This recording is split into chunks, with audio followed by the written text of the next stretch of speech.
Hello everyone. In this video, which I hope to be the first of a long series explaining concepts in theory and philosophy, I'm going to provide you with an introduction to the philosophy of Friedrich Nietzsche, and I'm going to do so specifically by focusing on explaining what Nietzsche is talking about when he uses the phrase, the will to power. As I will demonstrate, understanding the will to power is the key to getting access to a full cross-section of his entire philosophical understanding of reality. Now, Nietzsche is a deceptively difficult philosopher to understand, if indeed anyone truly does fully understand him. And this phrase, the will to power, is especially tricky to grasp, even if you've read Nietzsche thoroughly and carefully, and, let's be honest, most people don't. Here, for example, is someone who makes philosophy videos for a living getting it completely wrong. In Nietzsche's picture of human psychology, a primary role is taken by the human wish to accumulate power, either internal power or external power. This will to power, as it's often known, was thought to explain all manner of our behaviors, from aspiring to a high social status, to accumulating wealth, to asceticism and martyrdom. Now, if you're only familiar with Nietzsche through cliches and memes, and perhaps rely on ChatGPT to write part of or all of your scripts, this might seem an obvious way to interpret the phrase will to power. Obviously, people have wills, and so a will to power must be when people will themselves to acquire power in some domain. Linguistically, it just makes sense. And this, my friends, is precisely the problem. It is first of all essential to understand that for Nietzsche, human psychology doesn't exist on a separate or higher plane from other natural phenomena, such that we can talk about things like willing or thinking as though they follow different rules than other forms of matter.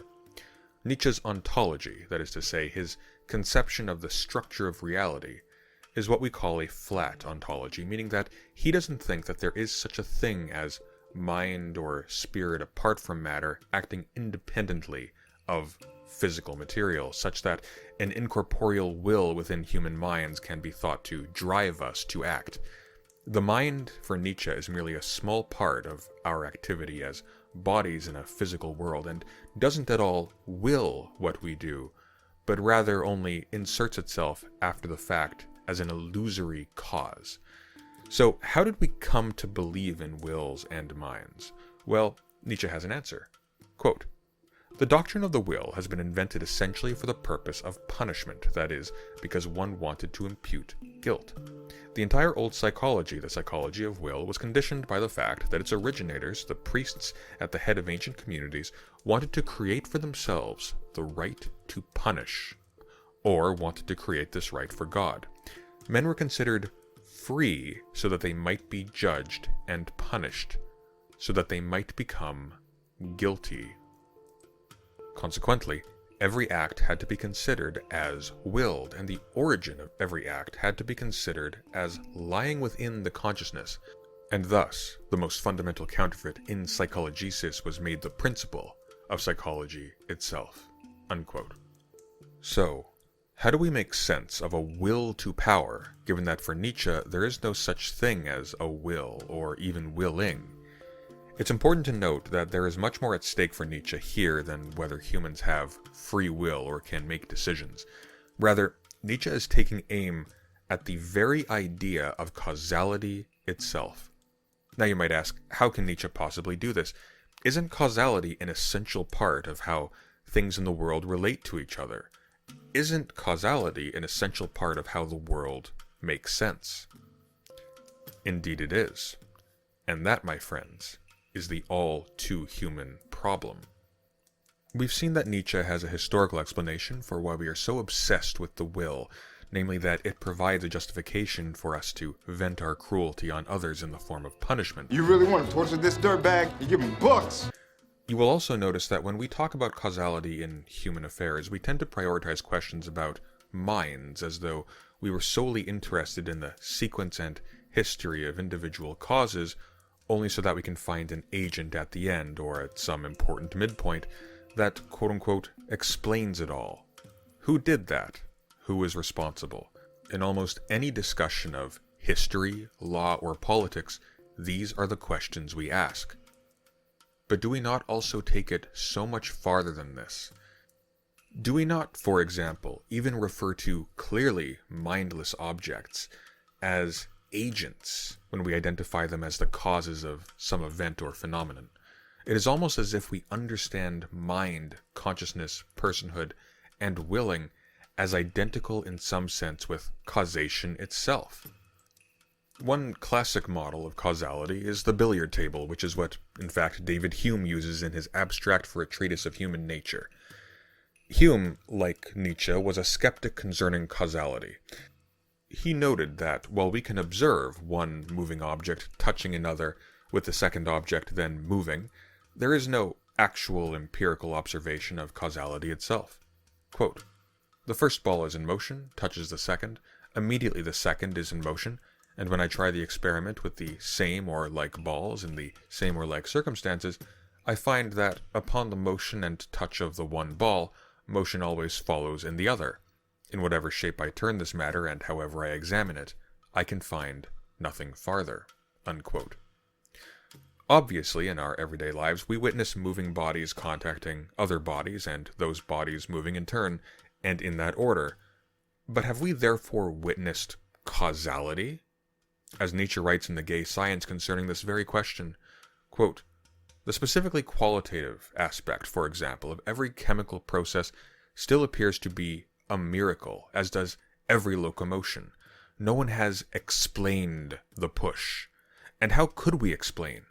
We are operating only with things that do not exist, with lines, surfaces, bodies, atoms, divisible times, divisible spaces." Unquote. There's a reason discussions about the nature of the mind often resolve into debates about whether the mind reduces to the same mechanical causal mechanisms as things like billiard balls and tables, or whether there is some other kind of causality or force that specifically accounts for mental phenomena like consciousness and will, usually because what is at stake is whether someone is able to be justifiably punished for doing something, or alternatively, praised or rewarded for not doing something. Often these debates are about dignity, as if something dignifying about human life would be lost if it were to be determined that human behavior is conditioned by extraneous events and lacked true freedom and independence. As if, should it be discovered that the human mind had no capacity to miraculate actions out of nothing, that something essential and sacred would be lost. But what if this was backwards? We've seen how we place the will in virtually the same role as we place causation. We refer to objects and chemicals that seem to quote-unquote cause changes in the world as agents, the same term we use to describe humans who act on behalf of the wills of others. Even without the faintest idea of what causality actually is, we intuitively pack in the miraculous power to quote-unquote cause things into objects, chemicals, and so on. And linguistically we're doing this as a metaphor, but only for the specific reason that these objects lack any mind whatsoever and therefore seem to be essentially inert. Again, as if mind itself was identical with the power to cause. So what if the real question is not whether mind reduces to the mechanistic behavior of things like billiard balls, but whether our understanding of mechanism itself is a projection of how we treat persons, minds, wills, and willing? What if we project how we talk about these things out onto the natural world? In fact, this is exactly what Nietzsche argues we do. Quote, "People projected their three inner facts out of themselves and onto the world, the facts they believed in most fervently, the will, the mind, and the I. They took the concept of being from the concept of the I. They posited things as beings in their own image, on the basis of their concept of I as cause. Is it any wonder that what they discovered in things later is only what they had put into them in the first place? Even the thing, to say it again, the concept of a thing, is just a reflex of the belief in the I as cause. And even your atom, my dear Mr. Mechanist and Mr. Physicist, how much rudimentary psychology is left in your atom? Not to mention the thing in itself, the horrendum pudendum of metaphysicians, the error of thinking that the mind caused reality, and to make it the measure of reality, and to call it God." Unquote. Nietzsche argues that not only is the will an error and an artifact of language, the idea of causation itself is a projection of that error out into the natural world from which we are not separate. This means that when we explain something to ourselves in terms of causation, we are not explaining the truth of the matter. Rather, we are very much misrepresenting the world in a way that happens to make it intelligible and useful to us as living organisms. Organisms that have to find our way within the world. Thus, a radical reversal occurs in how we ought to understand the world for Nietzsche. As living organisms with bodies and bodily needs, and as parts of societies of living organisms that have similar needs, to feed themselves, to defend themselves, to reproduce themselves, and to give vent to all of their drives, and so on. Our minds are not geared towards receiving truth, but rather exactly the opposite. Our minds are great liars that create false realities, which, nonetheless, in fact, for that reason, allow our bodies to grow and proliferate rather than to diminish and die. In Beyond Good and Evil, Nietzsche writes, quote, "The falseness of a judgment is for us not yet an objection to a judgment. Perhaps our new language sounds strangest in this respect.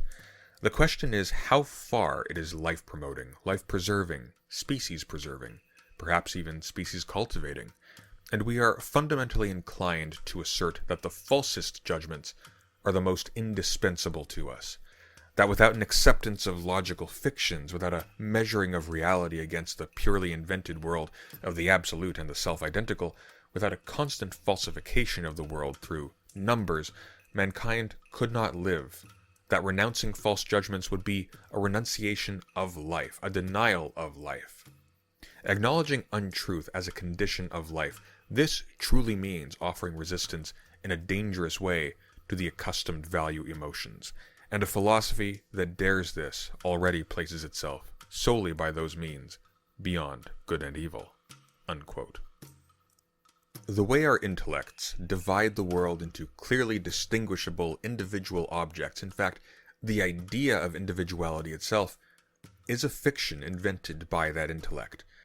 Our minds treat the world as a collection of clearly distinguishable objects because this is species-preserving and species-cultivating for us, not because it is true.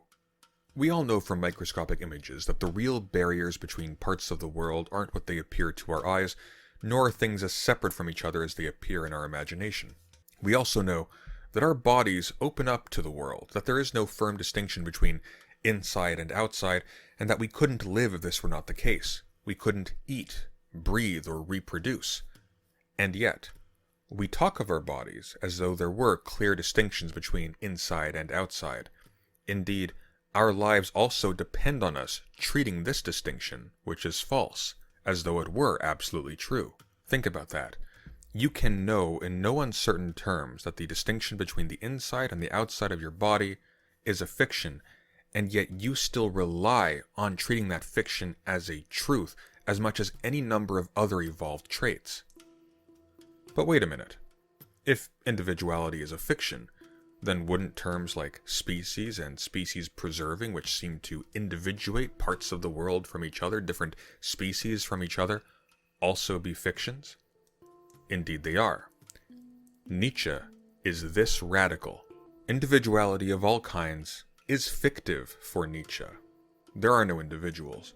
There is only the individual, the universe itself, a multiplicity swirling with internal movements, impulsions, energies of greater or lesser strength, at all times going over or going under. It allows us to live and to grow in power, not a pool table, but a pool of water, with waves and a tide, constantly moving out from itself, back in, over itself, under itself, and what determines what is under and what is over at any given time is nothing more than a constant transfer of energy. A constant transfer of energy which, when our intellect breaks it into parts that it can understand and make use of, operates according to identical principles as our fictional notion of the will. As Pierre Klazowski puts it in his book, Nietzsche and the Vicious Circle, quote, If interpretation is susceptible to error, whence the possibility of misunderstanding, at the highest degree of organic life, namely the human species, for which truth is an error without which it cannot live, then a code must be developed, the most evolved code of interpretation. What is this code of signs? An abbreviation of the impulsive movements of gestures in signs, no doubt the system of interpretation that offers the largest domain of error. Nietzsche does not admit the existence of a power that would be unable to increase itself. It is this incessant augmentation that makes him say that it is not simply power, but will to power.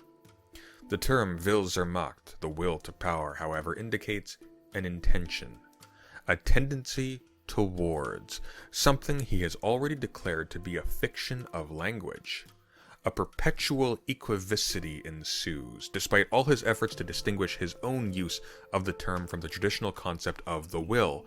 Nietzsche finds this will to power energy in the quantitative sense of physics as much in the inorganic world as in the organic world, where he then assimilates it totally to what he himself calls an impulse. From the lowest level of organic life to the human species, this impulse is ramified and spiritualized and persists both beyond and before the organs the impulses have created. The same thing occurs at the level of the human psyche, where the impulses are subject not only to a diversification, but to a total inversion by the cerebral organ, which they have worked together to form as their intellect. The impulses are sometimes in league with each other and sometimes opposed to each other in a perpetual combat. On the other side, they submit to a deforming duplication by being designated. Now Nietzsche insists on the fact that the combat of the impulses takes place through a mutual interpretation of their respective intensities, which implies their own code. Every living being interprets according to a code of signs, responding to variations in excited or excitable states, whence come images, representations of what has taken place or what could have taken place. Thus, a phantasm. Unquote. That was a mouthful, wasn't it? Let me explain. The will to power is a fictional representation of what goes on in the world according to a code which allows us to interpret different states of certain bodies, to make sense of them, if you will.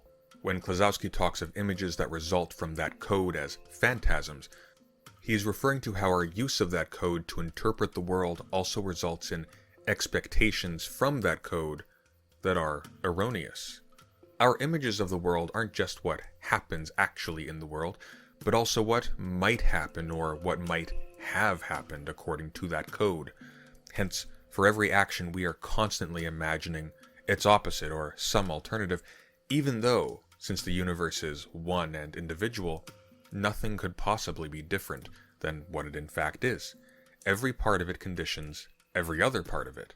And yet, even realizing this, the code through which we intellectualize the world by projecting the principles of our bodily existence out onto it as though what makes the universe intelligible to our particular kind of animal is the law for how the universe works, produces a constant stream of fictional alternatives, phantasms of what quote-unquote might have been. So, what is the will to power? Well, that's simple. The will to power is energy, impulsion itself, as interpreted through that code of signs, the code of signs by which our species lives and grows. A code of signs that represents the world as a vast society of causes, of agents, of wills, some stronger and going over, some weaker and going under, like waves.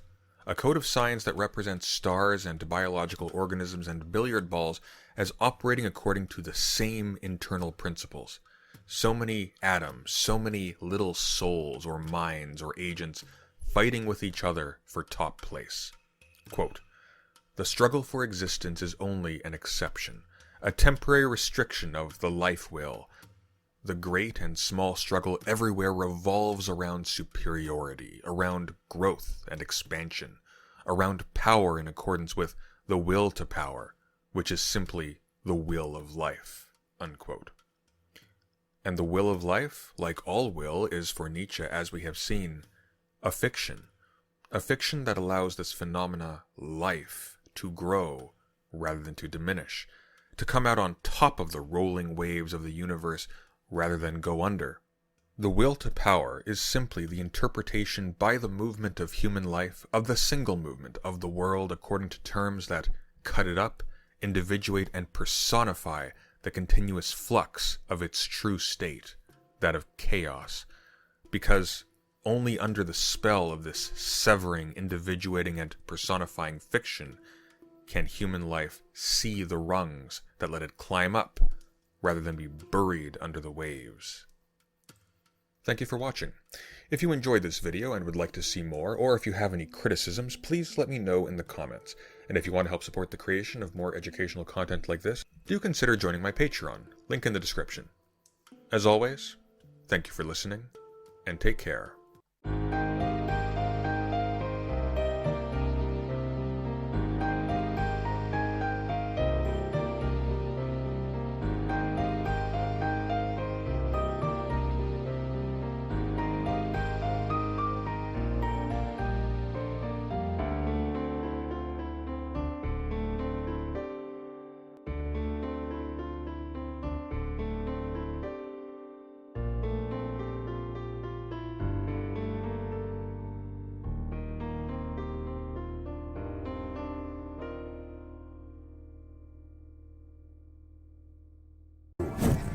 What am I gonna do? Benjamin Netanyahu's top guy. What am I gonna do?